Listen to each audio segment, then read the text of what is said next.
घड़ी और तोता गांव की शुरुआत बहुत समय पहले की बात है। एक खूबसूरत पहाड़ियों के बीच बसा गांव था। नाम था सुरम्यपुर। यह गांव हर मौसम में खिलखिलाता था। गर्मियों में आमों की खुशबू, सर्दियों में आलू के पराठों की महक और बरसात में मिट्टी की सौंधी सौंधी गंध गांव को खास बनाती थी। गांव के बीचों बीच बना था एक छोटा जहां लेकिन 30 से प्यारा स्कूल। 40 बच्चे पढ़ने आते थे। इस स्कूल की सबसे खास चीज थी उसकी दीवार पर टंगी एक पुरानी लकड़ी की घड़ी। यह कोई आम घड़ी नहीं थी। उसका नाम था घुन्नू और वह पिछले 50 सालों से समय बता रही थी। घड़ी की खासियत घुन्नू दिन भर टिक टिक करती थी और हर घंटे टन टन करके समय बताती थी। जब सुबह 7 बजे होते, वह 7 बार टन टन करती बच्चे तैयार होते, स्कूल की घंटी बजती। जब 1 बजे बजती, बच्चे जानते थे छुट्टी हो गई। घुन्नू खुद में शांत, समझदार और अनुशासित थी। वह बोल नहीं सकती थी, लेकिन उसकी टिक टिक में सैकड़ों कहानियां छिपी थीं। गांव का सबसे शरारती पंछी उधर एक पेड़ पर रहता था। एक प्यारा लेकिन बदमाश तोता नाम था मिट्ठू। वो नकलची था। बच्चों की आवाज में बोलता, गाना गाता और मजे करता।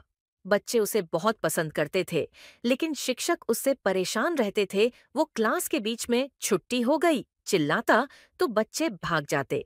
पहली टक्कर एक रविवार की सुबह, जब स्कूल बंद था। मिट्ठू उड़ता हुआ स्कूल की छत पर आया। वहां उसकी नजर पड़ी घड़ी पर। मिट्ठू बोला, दीदी, ओ तुम तो घुन्नू बहुत दीदी। बोर हो। दिन भर दीवार से चिपकी रहती हो।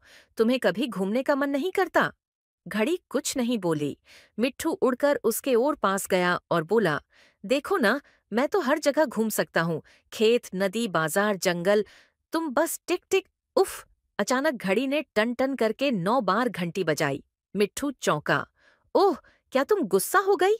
तभी घड़ी की धीमी सी आवाज आई, नहीं मिट्ठू, मैं गुस्सा नहीं। मैं तो बस अपना काम कर रही हूँ। मैं नहीं घूम सकती, लेकिन मेरी वजह से गांव घूमता है। मिट्ठू हंस पड़ा। ओहो! क्या बात कह दी। अब तो मुझे तुम्हारी अहमियत देखनी पड़ेगी। मिट्ठू की शरारत। अगले दिन मिट्ठू ने एक योजना बनाई। सुबह 5 बजे, जब सब सो रहे थे, मिट्ठू हर घर की खिड़की पर गया और बोला, जल्दी उठो, स्कूल की पहली घंटी बज गई। बच्चे नींद में भागे भागे स्कूल पहुंचे, लेकिन स्कूल तो 8 बजे खुलता था। वहां कोई नहीं था। फिर मिट्ठू बाजार पहुंचा और दुकानदार को बोला, भाई, दोपहर हो गई है, दुकान बंद करो। किसान को बोला, काका, सूरज ढल गया है, अब खेत से लौट जाओ। गांव में सबका टाइम टेबल गड़बड़ा गया। लोग परेशान, बच्चे थके, दुकानदार चिढ़े हुए। हंगामा और सच्चाई। शाम को पंचायत बुली गई। सबने मिट्ठू की शिकायत की। ग्राम प्रधान बोले, समय के बिना गांव नहीं चल सकता। मिट्ठू, तूने सब गड़बड़ा दिया। मिट्ठू चुप था। तभी घुन्नू ने 6 बार टन टन किया। सबने देखा, वही घड़ी जो हमेशा चुप रहती थी, वह अब धीरे से बोल रही थी।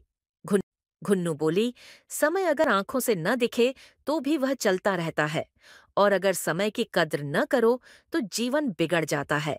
मिट्ठू की आंखों में आंसू आ गए। वह बोला, माफ करना घुन्नू दीदी, मैं तुम्हारी अहमियत नहीं समझ पाया। अब मैं सबको सही समय बताऊंगा, पर तुम्हारे साथ। मिट्ठू का बदलना। अब मिट्ठू हर सुबह घड़ी को सलाम करता।